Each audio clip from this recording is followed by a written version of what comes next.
श्रीनारायण स्तोत्रम्।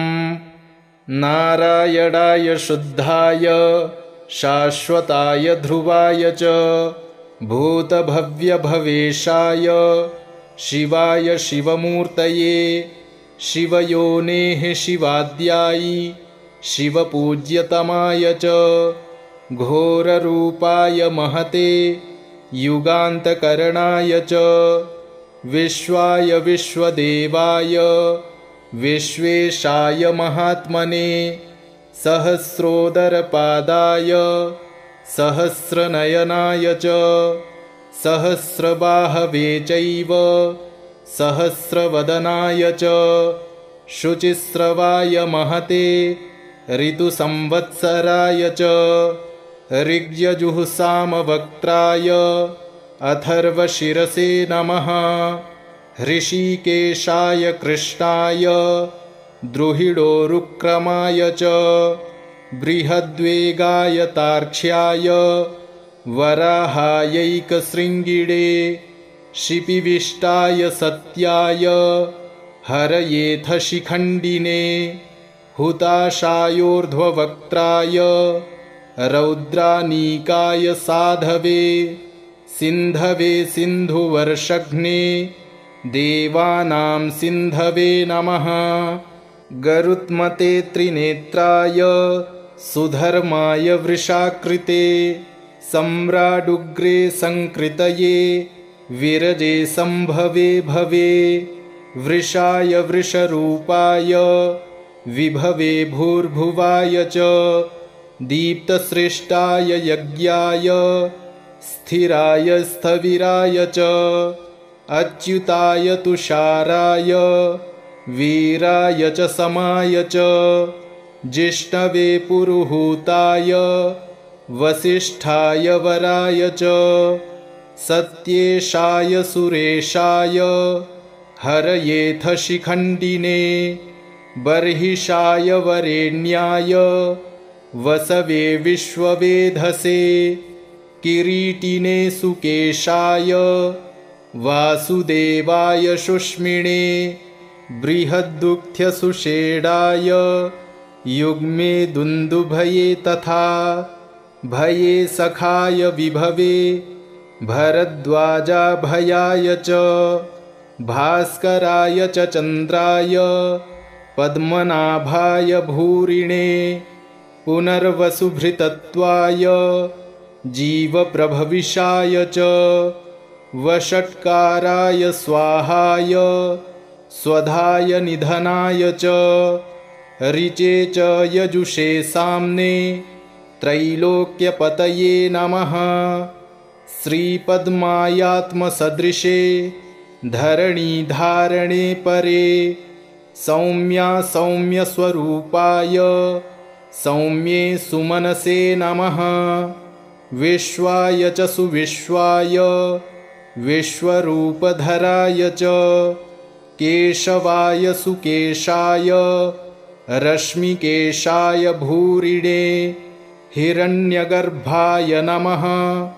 सौम्याय वृषरूपिणे नारायणाग्र्यवपुषे पुरुहूताय वज्रिणे वर्मिणे वृषसेनाय धर्मसेनाय रोधसे मुनये ज्वरमुक्ताय ज्वराधिपतये नमः। अनेत्राय त्रिनेत्राय पिङ्गलाय विडूर्मिणे तपोब्रह्मनिधानाय युगपर्यायिणे नमः। शरणाय शरण्याय शक्तेष्टशरणाय च नमः। सर्वभवेशाय भूतभव्यभवाय च पाहि मां देवदेवेश कोऽप्यजोऽसि सनातनः। एवं गतोऽस्मि शरणं शरण्यं ब्रह्मयोनिनां स्तव्यं स्तवं स्तुतवतस्तत्तमो मे प्रणश्यत। नारायणाय शुद्धाय शाश्वताय ध्रुवाय च भूतभव्यभवेशाय शिवाय शिवमूर्तये शिवयोनेः शिवाद्यायी शिवपूज्यतमाय च घोररूपाय महते युगान्तकरणाय च विश्वाय विश्वदेवाय विश्वेशाय महात्मने सहस्रोदरपादाय सहस्रनयनाय च सहस्रबाहवे चैव सहस्रवदनाय च शुचिस्रवाय महते ऋतुसंवत्सराय च ऋग्यजुःसामवक्त्राय अथर्वशिरसे नमः ऋषिकेशाय कृष्णाय द्रुहिडोरुक्रमाय च बृहद्वेगाय तार्क्ष्याय वराहायैकशृङ्गिणे शिपिविष्टाय सत्याय हरयेथ शिखण्डिने हुताशायोर्ध्ववक्त्राय रौद्रानीकाय साधवे सिन्धवे सिन्धुवर्षघ्ने देवानां सिन्धवे नमः गरुत्मते त्रिनेत्राय सुधर्माय वृषाकृते सम्राडुग्रे संकृतये विरजे संभवे भवे वृषाय वृषरूपाय विभवे भूर्भुवाय च दीप्तसृष्टाय यज्ञाय स्थिराय स्थविराय च अच्युताय तुषाराय वीराय च समाय च जिष्णवे पुरुहूताय वसिष्ठाय वराय च सत्येशाय सुरेशाय हरयेथ शिखण्डिने बर्हिषाय वरेण्याय वसवे विश्ववेधसे किरीटिने सुकेशाय वासुदेवाय शुष्मिणे बृहद्दुःख्यसुषेडाय युग्मे दुन्दुभये तथा भये सखाय विभवे भरद्वाजाभयाय च भास्कराय च चन्द्राय पद्मनाभाय भूरिणे पुनर्वसुभृतत्वाय जीवप्रभविषाय च वषट्काराय स्वाहाय स्वधाय निधनाय च ऋचे च यजुषे साम्ने त्रैलोक्यपतये नमः श्रीपद्मायात्मसदृशे धरणीधारणे परे सौम्या सौम्यस्वरूपाय सौम्ये सुमनसे नमः विश्वाय च सुविश्वाय विश्वरूपधराय च केशवाय सुकेशाय रश्मिकेशाय भूरिणे हिरण्यगर्भाय नमः सौम्याय वृषरूपिणे नारायणाग्र्यवपुषे पुरुहूताय वज्रिणे वर्मिणे वृषसेनाय धर्मसेनाय रोधसे मुनये ज्वरमुक्तायै ज्वराधिपतये नमः अनेत्राय त्रिनेत्राय पिङ्गलाय विडूर्मिणे तपोब्रह्मनिधानाय युगपर्यायिणे नमः शरणाय शरण्याय शक्तेष्टशरणाय च नमः सर्वभवेशाय भूतभव्यभवाय च पाहि मां देवदेवेश कोऽप्यजोऽसि सनातनः एवं गतोऽस्मि शरणं शरण्यं ब्रह्मयोनिनां स्तव्यं स्तवं स्तुतवतस्तत्तमो मे प्रणश्यत नारायणाय शुद्धाय शाश्वताय ध्रुवाय च भूतभव्यभवेशाय शिवाय शिवमूर्तये शिवयोनेः शिवाद्यायी शिवपूज्यतमाय च घोररूपाय महते युगान्तकरणाय च विश्वाय विश्वदेवाय विश्वेशाय महात्मने सहस्रोदरपादाय सहस्रनयनाय च सहस्रबाहवे चैव सहस्रवदनाय च शुचिस्रवाय महते ऋतुसंवत्सराय च ऋग्यजुःसामवक्त्राय अथर्वशिरसे नमः। हृषीकेशाय कृष्णाय द्रुहिडोरुक्रमाय च बृहद्वेगाय तार्क्ष्याय वराहायैकशृङ्गिणे शिपिविष्टाय सत्याय हरयेथ शिखण्डिने हुताशायोर्ध्ववक्त्राय रौद्रानीकाय साधवे सिन्धवे सिन्धुवर्षघ्ने देवानां सिन्धवे नमः। गरुत्मते त्रिनेत्राय सुधर्माय वृषाकृते सम्राडुग्रे संकृतये विरजे संभवे भवे वृषाय वृषरूपाय विभवे भूर्भुवाय च दीप्तसृष्टाय यज्ञाय स्थिराय स्थविराय च अच्युताय तुषाराय वीराय च समाय च जिष्णवे पुरुहूताय वसिष्ठाय वराय च सत्येशाय सुरेशाय हरयेथ शिखण्डिने बर्हिषाय वरेण्याय वसवे विश्ववेधसे किरीटिने सुकेशाय वासुदेवाय शुष्मिणे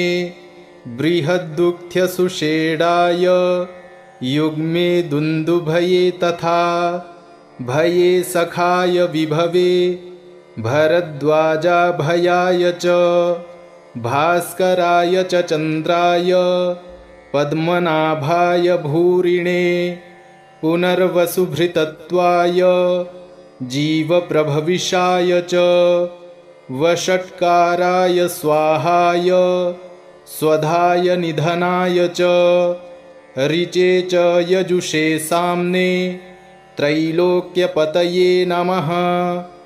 श्रीपद्मायात्मसदृशे धरणीधारणे परे सौम्या सौम्यस्वरूपाय सौम्ये सुमनसे नमः। विश्वाय च सुविश्वाय विश्वरूपधराय च केशवाय सुकेशाय रश्मिकेशाय भूरिणे हिरण्यगर्भाय नमः।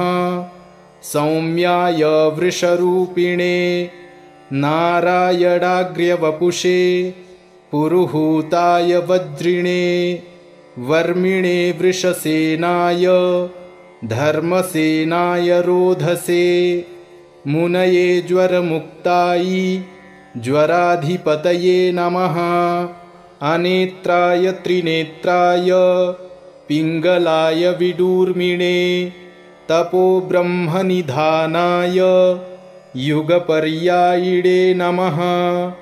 शरणाय शरण्याय शक्तेष्टशरणाय च नमः। सर्वभवेशाय भूतभव्यभवाय च पाहि मां देवदेवेश कोऽप्यजोऽसि सनातनः।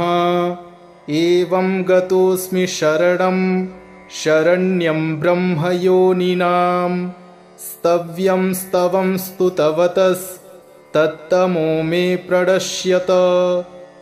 नारायणाय शुद्धाय शाश्वताय ध्रुवाय च भूतभव्यभवेशाय शिवाय शिवमूर्तये शिवयोनेः शिवाद्यायि शिवपूज्यतमाय च घोररूपाय महते युगान्तकरणाय च विश्वाय विश्वदेवाय विश्वेशाय महात्मने सहस्रोदरपादाय सहस्रनयनाय च सहस्रबाहवे चैव सहस्रवदनाय च शुचिस्रवाय महते ऋतुसंवत्सराय च ऋग्यजुःसामवक्त्राय अथर्वशिरसे नमः।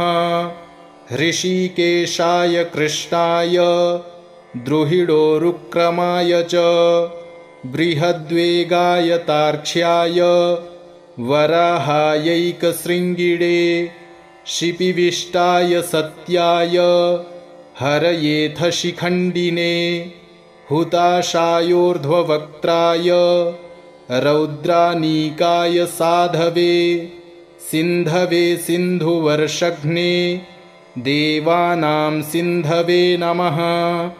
गरुत्मते त्रिनेत्राय सुधर्माय वृषाकृते सम्राडुग्रे संकृतये विरजे संभवे भवे वृषाय वृषरूपाय विभवे भूर्भुवाय च दीप्तश्रेष्ठाय यज्ञाय स्थिराय स्थविराय च अच्युताय तुषाराय वीराय च समाय च जिष्णवे पुरुहूताय वसिष्ठाय वराय च सत्येशाय सुरेशाय हरयेथ शिखण्डिने बर्हिषाय वरेण्याय वसवे विश्ववेधसे किरीटिने सुकेशाय वासुदेवाय शुष्मिणे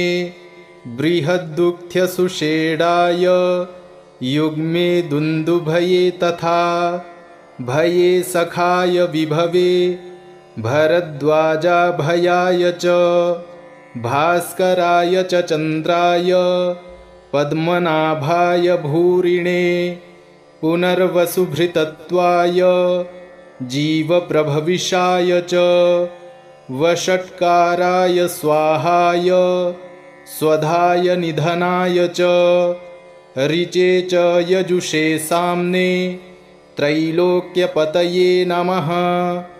श्रीपद्मायात्मसदृशे धरणीधारणे परे सौम्या सौम्यस्वरूपाय सौम्ये सुमनसे नमः।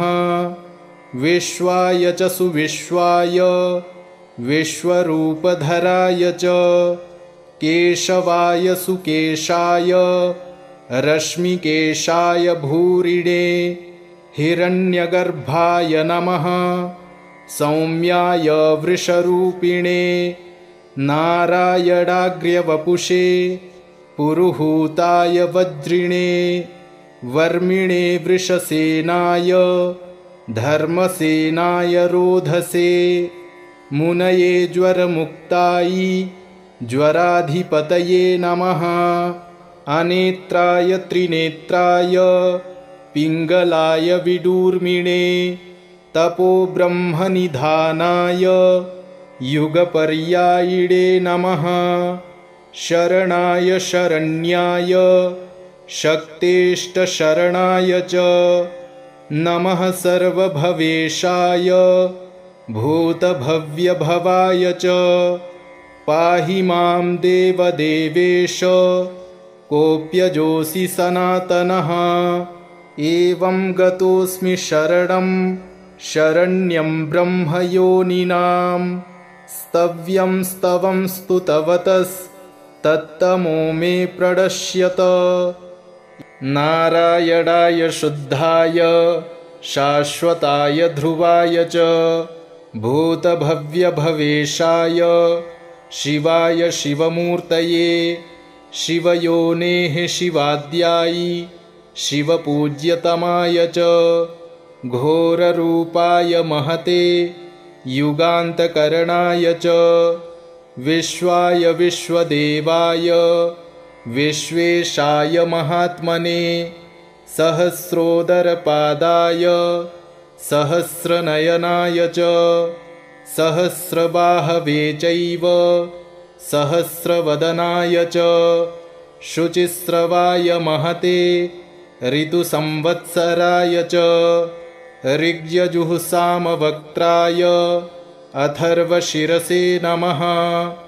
ऋषिकेशाय कृष्णाय द्रुहिडोरुक्रमाय च बृहद्वेगाय तार्क्ष्याय वराहायैकशृङ्गिणे शिपिविष्टाय सत्याय हरयेथ शिखण्डिने हुताशायोर्ध्ववक्त्राय रौद्रानीकाय साधवे सिन्धवे सिन्धुवर्षघ्ने देवानां सिन्धवे नमः गरुत्मते त्रिनेत्राय सुधर्माय वृषाकृते सम्राडुग्रे संकृतये विरजे संभवे भवे वृषाय वृषरूपाय विभवे भूर्भुवाय च दीप्तश्रेष्ठाय यज्ञाय स्थिराय स्थविराय च अच्युताय तुषाराय वीराय च समाय च जिष्णवे पुरुहूताय वसिष्ठाय वराय च सत्येशाय सुरेशाय हरयेथ शिखण्डिने बर्हिषाय वरेण्याय वसवे विश्ववेधसे किरीटिने सुकेशाय वासुदेवाय शुष्मिणे बृहद्दुःख्यसुषेडाय युग्मे दुन्दुभये तथा भये सखाय विभवे भरद्वाजाभयाय च भास्कराय च चन्द्राय पद्मनाभाय भूरिणे पुनर्वसुभृतत्वाय जीवप्रभविषाय च वषट्काराय स्वाहाय स्वधाय निधनाय च ऋचे च यजुषे साम्ने त्रैलोक्यपतये नमः श्रीपद्मायात्मसदृशे धरणीधारणे परे सौम्या सौम्यस्वरूपाय सौम्ये सुमनसे नमः विश्वाय च सुविश्वाय विश्वरूपधराय च केशवाय सुकेशाय रश्मिकेशाय भूरिणे हिरण्यगर्भाय नमः सौम्याय वृषरूपिणे नारायणाग्र्यवपुषे पुरुहूताय वज्रिणे वर्मिणे वृषसेनाय धर्मसेनाय रोधसे मुनये ज्वरमुक्तायै ज्वराधिपतये नमः अनेत्राय त्रिनेत्राय पिङ्गलाय विडूर्मिणे तपोब्रह्मनिधानाय युगपर्यायिणे नमः शरणाय शरण्याय शक्तेष्टशरणाय च नमः सर्वभवेशाय भूतभव्यभवाय च पाहि मां देवदेवेश कोऽप्यजोऽसि सनातनः एवं गतोऽस्मि शरणं शरण्यं ब्रह्मयोनिनां स्तव्यं स्तवं स्तुतवतस्तत्तमो मे प्रणश्यत नारायणाय शुद्धाय शाश्वताय ध्रुवाय च भूतभव्यभवेशाय शिवाय शिवमूर्तये शिवयोनेः शिवाद्यायि शिवपूज्यतमाय च घोररूपाय महते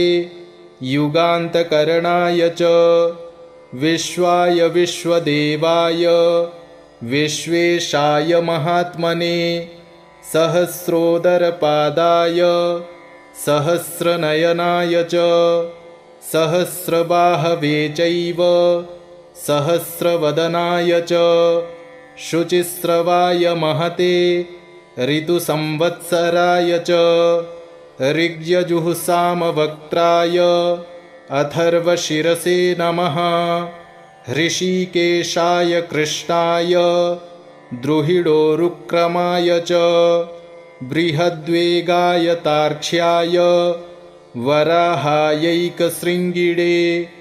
शिपिविष्टाय सत्याय हरयेथ शिखण्डिने हुताशायोर्ध्ववक्त्राय रौद्रानीकाय साधवे सिन्धवे सिन्धुवर्षघ्ने देवानां सिन्धवे नमः। गरुत्मते त्रिनेत्राय सुधर्माय वृषाकृते सम्राडुग्रे संकृतये विरजे संभवे भवे वृषाय वृषरूपाय विभवे भूर्भुवाय च दीप्तश्रेष्ठाय यज्ञाय स्थिराय स्थविराय च अच्युताय तुषाराय वीराय च समाय च जिष्णवे पुरुहूताय वसिष्ठाय वराय च सत्येशाय सुरेशाय हरयेथ शिखण्डिने बर्हिषाय वरेण्याय वसवे विश्ववेधसे किरीटिने सुकेशाय वासुदेवाय शुष्मिणे बृहद्दुःख्यसुषेडाय युग्मे दुन्दुभये तथा भये सखाय विभवे भरद्वाजाभयाय च भास्कराय च चन्द्राय पद्मनाभाय भूरिणे पुनर्वसुभृतत्वाय जीवप्रभविषाय च वषट्काराय स्वाहाय स्वधाय निधनाय च ऋचे च यजुषे साम्ने त्रैलोक्यपतये नमः। श्रीपद्मायात्मसदृशे धरणीधारणे परे सौम्या सौम्यस्वरूपाय सौम्ये सुमनसे नमः। विश्वाय च सुविश्वाय विश्वरूपधराय च केशवाय सुकेशाय रश्मिकेशाय भूरिणे हिरण्यगर्भाय नमः। सौम्याय वृषरूपिणे नारायणाग्र्यवपुषे पुरुहूताय वज्रिणे वर्मिणे वृषसेनाय धर्मसेनाय रोधसे मुनये ज्वरमुक्तायै ज्वराधिपतये नमः। अनेत्राय त्रिनेत्राय पिङ्गलाय विडूर्मिणे तपो ब्रह्मनिधानाय युगपर्यायिणे नमः। शरणाय शरण्याय शक्तेष्टशरणाय च नमः। सर्वभवेशाय भूतभव्यभवाय च पाहि मां देवदेवेश कोऽप्यजोऽसि सनातनः। एवं गतोऽस्मि शरणं शरण्यं ब्रह्मयोनिनां स्तव्यं स्तवं स्तुतवतस्तत्तमो मे प्रणश्यत। नारायणाय शुद्धाय शाश्वताय ध्रुवाय च भूतभव्यभवेशाय शिवाय शिवमूर्तये शिवयोनेः शिवाद्यायि शिवपूज्यतमाय च घोररूपाय महते युगान्तकरणाय च विश्वाय विश्वदेवाय विश्वेशाय महात्मने सहस्रोदरपादाय सहस्रनयनाय च सहस्रबाहवे चैव सहस्रवदनाय च शुचिस्रवाय महते ऋतुसंवत्सराय च ऋग्यजुःसामवक्त्राय अथर्वशिरसे नमः। हृषीकेशाय कृष्णाय द्रुहिडोरुक्रमाय च बृहद्वेगाय तार्क्ष्याय वराहायैकशृङ्गिणे शिपिविष्टाय सत्याय हरयेथ शिखण्डिने हुताशायोर्ध्ववक्त्राय रौद्रानीकाय साधवे सिन्धवे सिन्धुवर्षघ्ने देवानां सिन्धवे नमः। गरुत्मते त्रिनेत्राय सुधर्माय वृषाकृते सम्राडुग्रे संकृतये विरजे संभवे भवे। वृषाय वृषरूपाय विभवे भूर्भुवाय च दीप्तसृष्टाय यज्ञाय स्थिराय स्थविराय च अच्युताय तुषाराय वीराय च समाय च जिष्णवे पुरुहूताय वसिष्ठाय वराय च सत्येशाय सुरेशाय हरयेथ शिखण्डिने बर्हिषाय वरेण्याय वसवे विश्ववेधसे किरीटिने सुकेशाय वासुदेवाय शुष्मिणे बृहद्दुःख्यसुषेडाय युग्मे दुन्दुभये तथा भये सखाय विभवे भरद्वाजाभयाय च भास्कराय च चन्द्राय पद्मनाभाय भूरिणे पुनर्वसुभृतत्वाय जीवप्रभविषाय च वषट्काराय स्वाहाय स्वधाय निधनाय च ऋचे च यजुषे साम्ने त्रैलोक्यपतये नमः। श्रीपद्मायात्मसदृशे धरणीधारणे परे सौम्या सौम्यस्वरूपाय सौम्ये सुमनसे नमः। विश्वाय च सुविश्वाय विश्वरूपधराय च केशवाय सुकेशाय रश्मिकेशाय भूरिणे हिरण्यगर्भाय नमः। सौम्याय वृषरूपिणे नारायणाग्र्यवपुषे पुरुहूताय वज्रिणे वर्मिणे वृषसेनाय धर्मसेनाय रोधसे मुनये ज्वरमुक्ताय ज्वराधिपतये नमः। अनेत्राय त्रिनेत्राय पिङ्गलाय विडूर्मिणे तपो ब्रह्मनिधानाय युगपर्यायिणे नमः। शरणाय शरण्याय शक्तेष्टशरणाय च नमः। सर्वभवेशाय भूतभव्यभवाय च पाहि मां देवदेवेश कोऽप्यजोऽसि सनातनः। एवं गतोऽस्मि शरणं शरण्यं ब्रह्मयोनिनां स्तव्यं स्तवं स्तुतवतस्तत्तमो मे प्रणश्यत।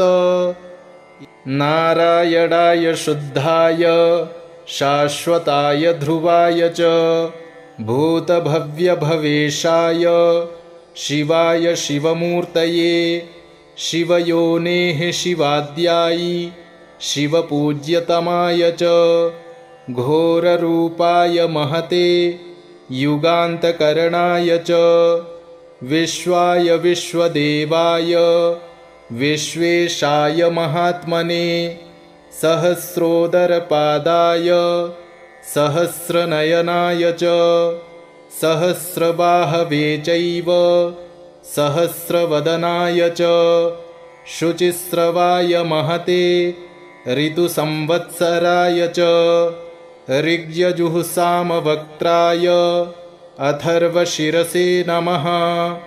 ऋषिकेशाय कृष्णाय द्रुहिडोरुक्रमाय च बृहद्वेगाय तार्क्ष्याय वराहायैकशृङ्गिणे शिपिविष्टाय सत्याय हरयेथ शिखण्डिने हुताशायोर्ध्ववक्त्राय रौद्रानीकाय साधवे सिन्धवे सिन्धुवर्षघ्ने देवानां सिन्धवे नमः।